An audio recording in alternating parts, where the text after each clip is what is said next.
welcome to the Alma Flow Podcast. Alma means soul in Portuguese. So, in this space, it's where we explore conversations, practice, and ways of living that truly nourish the soul. My name is Paolia Eli. I'm a yoga teacher and a mentor of spirituality and well being.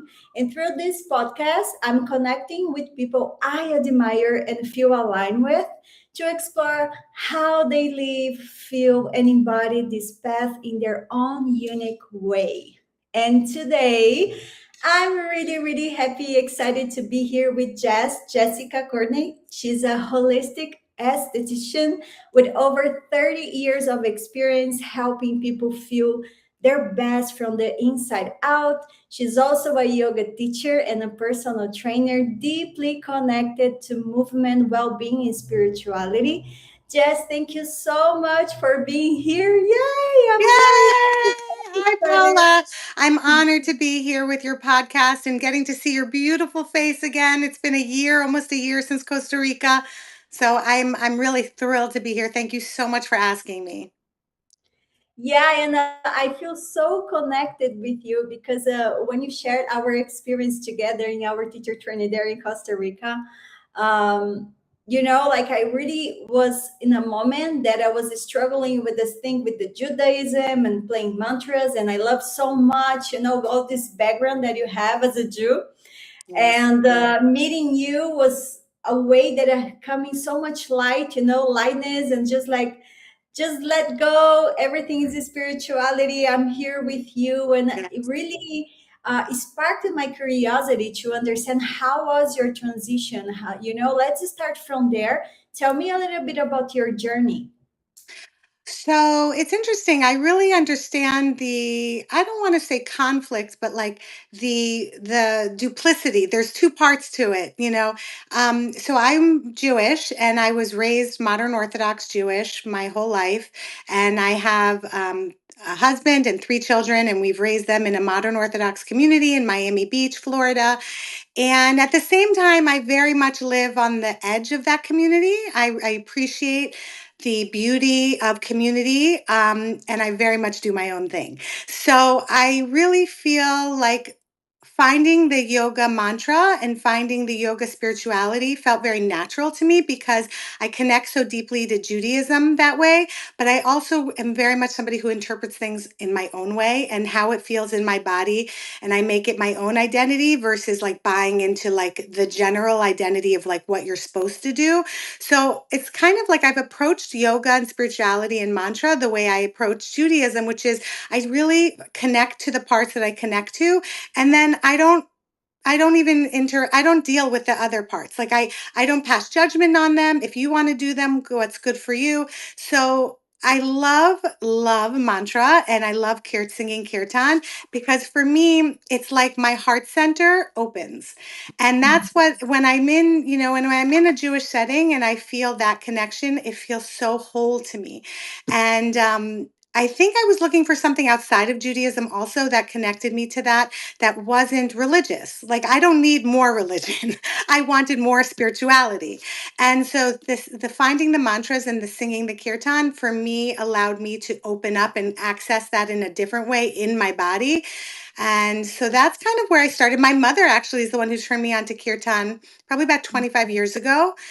She was always in the yogic world, and we traveled and we heard Krishna Das live perform kirtan. And I thought, what is this? This is incredible. And I'd already been doing yoga, but not understanding what I was really doing, just Mhm. moving. And then once you connect the kirtan, the mantra, and the breath, it became a completely different experience. And then just over the years, finding different pathways to enrich that and learn more. When you got to that point that you realized that whatever year you were, that really expands your heart, that's the main point of the mantra too, right? Is like to really come to our heart center. Was a kind of a resistance around you? I'm just asking you this because in my life, that's why I say that I would struggle a little bit, because it was not so much about myself but the resistance that was around me when I enter to this world, like to be more open, more spiritual. And then people around me start to shift, like Right. like I got divorced, like in my in my Right. story, like I have to be with another group, I have to be in a different community. How was you had your mom, but how was that in your life with you're married, like with husband, kids, neighbors, So whatever? How was that for It's you? it's interesting because I think when you find something that you connect to so deeply and in such an authentic way, it almost scares the people close to you, and sometimes because it can mirror back to them something that they don't identify with anymore. And so I was a little bit nervous about that, but at the same time, so my husband was really amazing because even though he likes kirtan, he thinks it's beautiful, he doesn't practice it, but he understands call and response singing and prayer, and he connects very deeply to Judaism and prayer and going to synagogue and temple, whereas I don't feel that connection there in temple, but he does.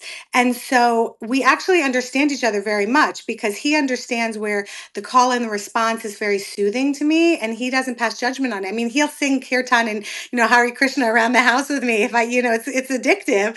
And I guess the people who know me were really supportive of that. I don't necessarily bring everyone with me to kirtan because I also realize I don't really want to worry about you in that moment of kirtan. Like it's so personal for me. Like I don't want to worry, are you happy? Do you like this? Are you annoyed? Like I just want to be in it. And so it was very interesting because in Costa Rica, I had an experience where I had my own resistance to it. It wasn't that I had external resistance. It was very intrinsic where I've tried very hard. Like, I don't know if this is going to make sense, but I live very much like with a protection because I'm very sensitive and I live like with this protective layer. And to really experience kirtan and the yogic experience that we had in Costa Rica, you have to let that dissolve. I knew I had to let it dissolve. So I was almost like not scared, but like I knew I had to overcome something to really be able to experience it. So my resistance was within myself. And once I allowed that to really melt away, and I even said the first day, I was like, I just want to be open. And I allowed myself to be open. I mean, I think it was like on the third day of kirtan, I just couldn't stop crying because and I get emotional just even thinking about it because all of that, like everything that's stuck that you live is this like protection, protection, protection, protection. It dissolves and you allow your true self to come through. And it's, it can be uncomfortable in moments, but then it feels amazing. So Mhm. I think it was less resistance from the outer world and more from my own self. Mhm. Oh, that's beautiful. Yeah, I remember clearly the last night. Dawn, our teacher, amazing. Love you, Dawn, if you're here. Yes, Uh, I remember her. She was giving a time for everybody, like singing a part of the kirtan. Remember? And then you're singing, and then at the end, everybody was like dancing and I happy, and know. open heart was so beautiful. Exactly. Day after day of kirtan is a blessing. It genuinely is. Yeah, Yes, yeah, it's agree. beautiful. Tell me, you that work with wellness, body, beauty of the body, how did you first get into the wellness and working with the body? How was this Uh, transition? So it's interesting.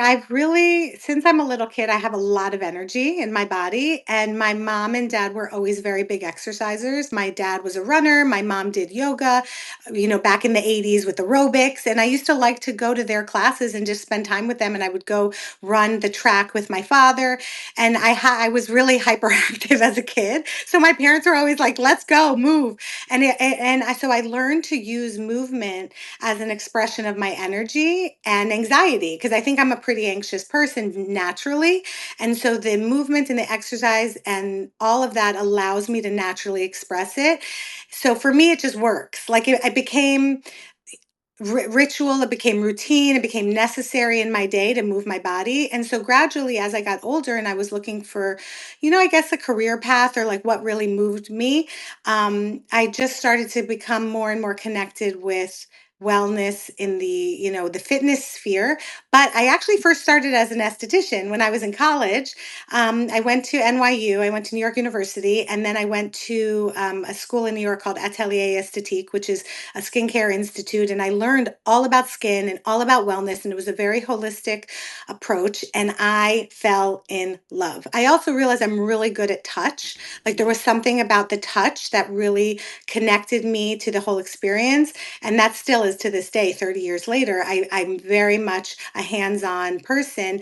I also loved the intimacy of being with one person for, a specific amount of time, getting to know them, helping them, guide them, and learning from them. So I felt like it was very natural for me once I spent a year at course learning, became licensed, and became an esthetician. And it just, so that kind of entered me into the wellness sphere. Then I started taking my exercise interest and making it professional, meaning I wanted to spread this like excitement I have for movement and do it Mhm. with people and get people excited. And I'm a big believer in you have to move and sweat every day. It doesn't have to be like, running a marathon, but it needs to be a morsel of movement. So yeah, just gradually over the years, starting with CrossFit, being a CrossFit coach for a few years, and then transitioning out of that intensity didn't stay with me. I didn't want to stay in that type of intense world. I have a lot of respect for it, but it's just not for me. And then moving into personal training, and knowing I really wanted so deeply to learn the yoga lifestyle and the yoga, because I know it's a lot more than just the yoga asanas. I know it's a lot more than just the postures and the movement, but I wasn't ready to do it because I had 3 kids at home still, and my energy was just spent already on my aesthetics practice, my managing my home life. My family is really the most important thing to me, and I wanted to still be present with that. But once all my kids left for college, I realized I have some space. I can Yeah. do this. And my husband was super supportive, and I said, I think I want to go really learn this on a real level and become a certified. And so that's kind of how it was, just the right timing. Like it just, the yoga teacher training um, presented itself in the right timing. And I love travel. So that was Mhm. incredible. The fact that we got to go to Costa Rica. So Yeah. yeah, it just And kind of, I see that you're teaching also yoga sculpt there, right? It's not just like yoga, so you're combining also this kind of the part of the fitness. yeah, so it was really exciting. Dawn at Ahana Yoga, her yoga studio, who is our teacher, who taught us how to teach and learn yoga.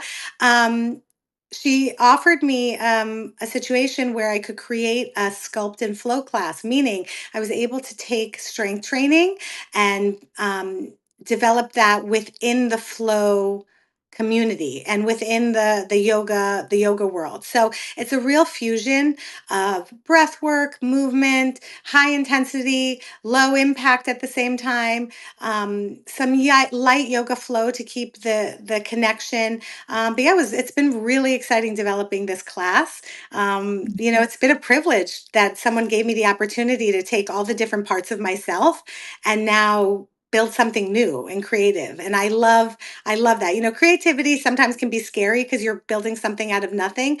But then what my mother always says to me, it's in you. It's in you. So if it's in you and you can find a way to express it, it takes time to develop, and then it just becomes like this new living, breathing thing. Like I say to Dawn, I'm like, this class is like a new living baby. So it's really exciting. I'm really honored that I was given the opportunity. And combining that with this work with aesthetics, beauty, skin, workout, beauty, how do you see the connection between this building body shapes with something deeper, maybe even spiritual, more spiritual? For example, your clients that come in that, with this era that we are, that everything is with filter on the internet, in the screen, you're always fixing your face, right? So, and then you go there and you want to take care of your skin, but you want to look different. How can you bring this spiritual side of you in your work? How do you see this connection in everything that you do? So I think what I do is I never try to change somebody or convince them to be a certain way or do something. Really, in everything I do, I'm trying to bring out the true essence of you. So I want you to be you. so even in my aesthetics practice, I don't do injectables. I mean, I'm a really holistic, hands-on aesthetics provider, where meaning the facial is almost completely hands-on, massage based, lymphatic drainage based. So I'm enhancing your own wellness within your skin. And so along with that, like, I recommend lifestyle tips: sleep well, drink water, sweat every day. And also, I think being present, in that moment of being with somebody, I'm completely present. And that very much connects to my classes that I teach. I also teach, it's called Sleds and Conditioning. And I work with a physical therapist, called a physical therapy office called Force. And I had some back issues, and I was able to completely rehabilitate with Hal Krankel there, who is the owner of Force. And I spent the last 9 months incorporating that also into my daily, practice, where I do yoga still. I'm a big walker. I love walking the beach. All of this is connected, but at the same time, I did have to take care of my body. I'm approaching 50. I just turned 49 last week, and I realized that this longevity piece is probably the most important. And so that's part of the spirituality, is like the finding the longevity. Nothing's immediate. Nothing is immediate. It all takes time, including the spiritual components. So, building my aesthetics practice around, deep connection and being present with the person. And I think I had to start that with myself first, and then you can transmit it to somebody else. Then going into movement, where I find movement is meditation, and then being, deepening it with learning yoga and how to teach yoga, and then deepening it with it now on a whole other level with the physical therapy, and offering this is so cool. It's this sleds and conditioning course on a football field, using these sleds that these professional athletes use, and it builds genuine strength. So now it's like using all the different parts of myself to connect with people. I realize that everybody has something within them that they need. I want to say that they just need to connect to, and I think being able to find that can be really hard, because, like, even myself, I want to shut down a lot because things are too raw or too real. And so being able to help people open up, how Dawn taught us kirtan, and it gave us a pathway to open up. Even a small iota of that, I'm not putting myself on the same level, but just a small iota of being able to help someone open up the pathways of their skin, so their skin's breathing, opening up their lungs, opening up their cardio system, strengthening their body so that they can move throughout the day. I don't know, it's a gift. I really feel like it was a gift. It's a gift to give someone. It was a gift given to me to be able to teach that.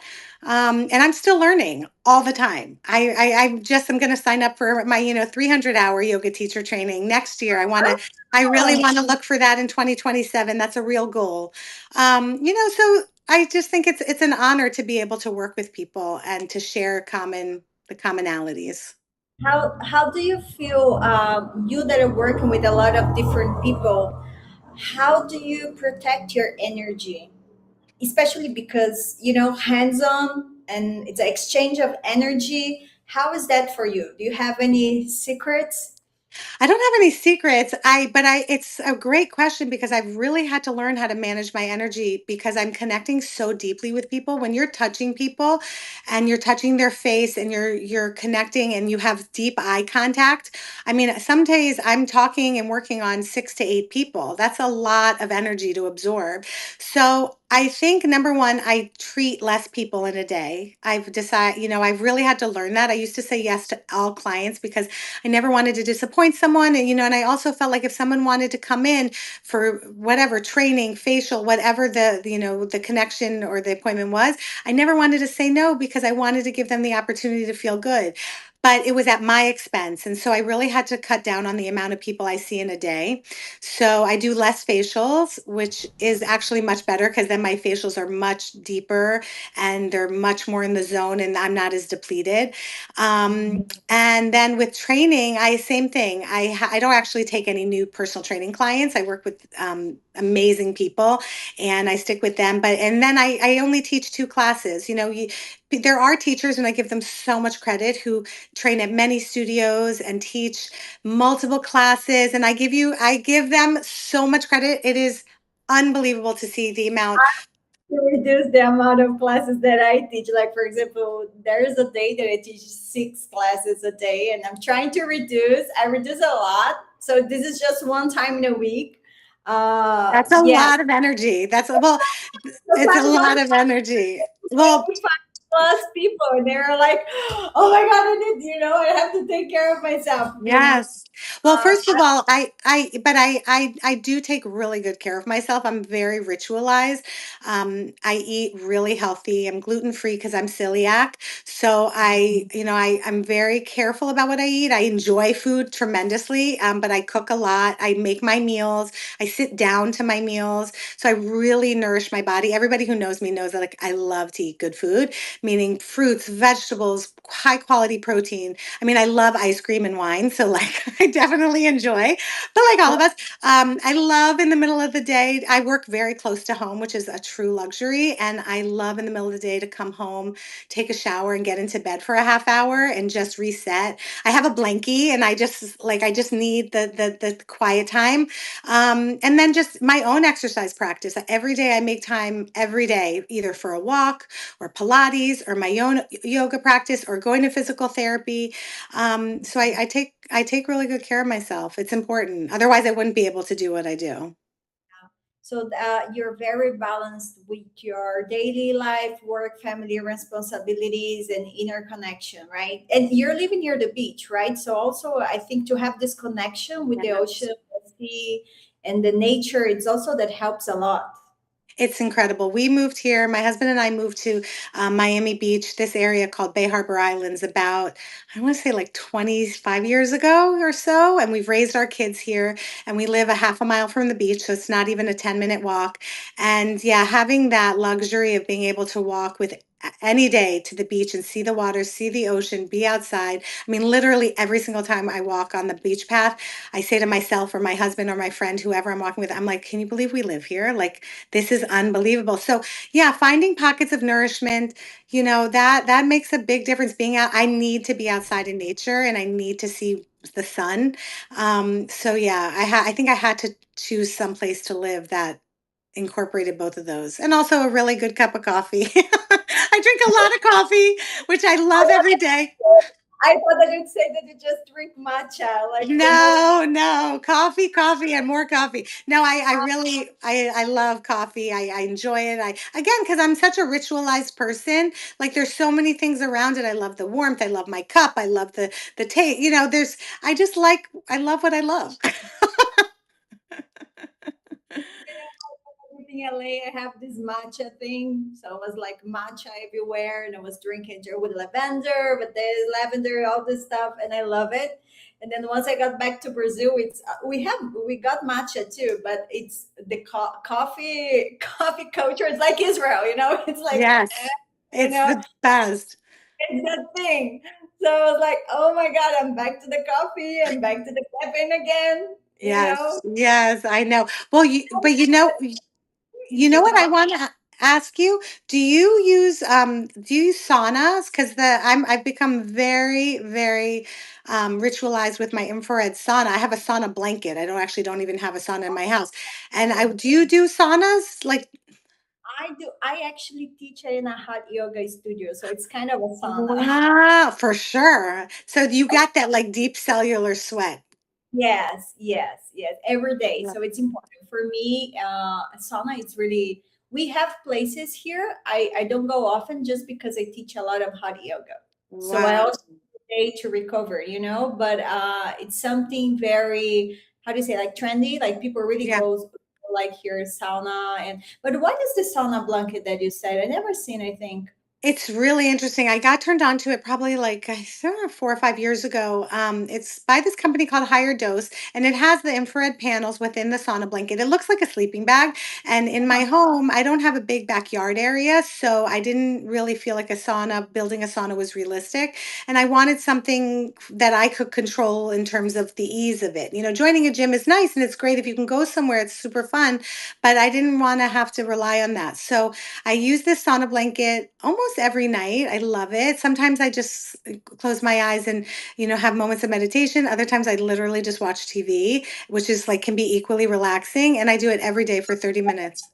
The benefits for you that you really notice, like for people that, for example, don't know, have no idea about the sauna benefits, why it's So like helps you. The deep sweat, I think, releases so much toxicity from the body. I mean, during the day, we absorb so much toxicity just from the environment, from our electronics, from our devices. We don't even realize it. I'm also absorbing people's energy all day in my hands, literally in my body. And so I found that it's just deeply relaxing for me. And then I like the whole process. Again, I like routine. So I really love that I know that I get to slide in there for 30 minutes. I just sweat. I also love sweating, and I'm a good sweater, meaning my body's really efficient and it sweats really deeply. And then I have my electrolyte and magnesium drink after. Like I've created a whole routine with it. And then usually I actually in the past few months have only been able to do it at night just because of timing. The days are so busy. And I sleep really well. I love it. I love it. Yeah.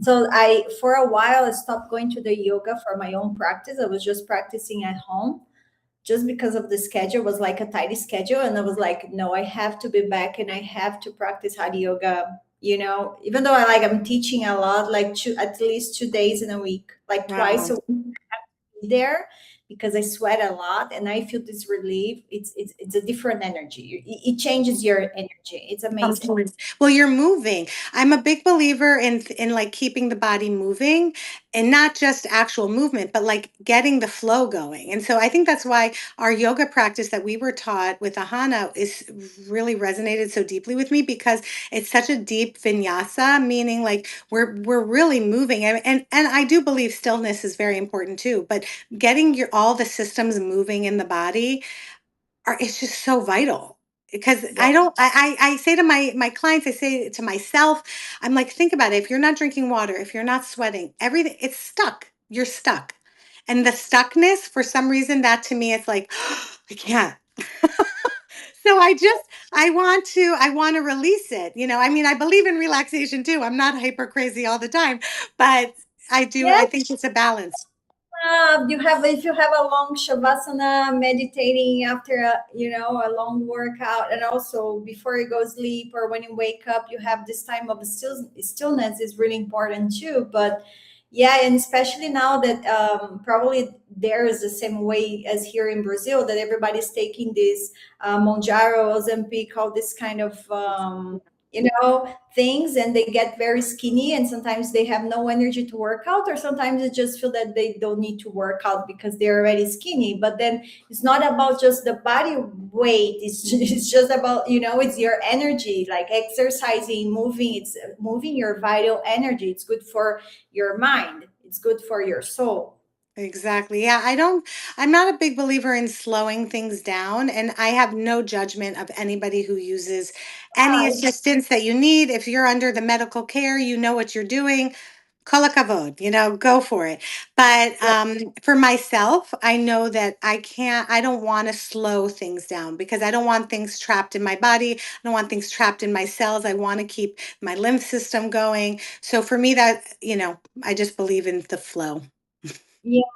What do you think women most need today when it comes to feeling good with their bodies? Oh, that's such a great question. I feel like that's the magic question. I think probably the best thing that women can do for themselves is feel like themselves.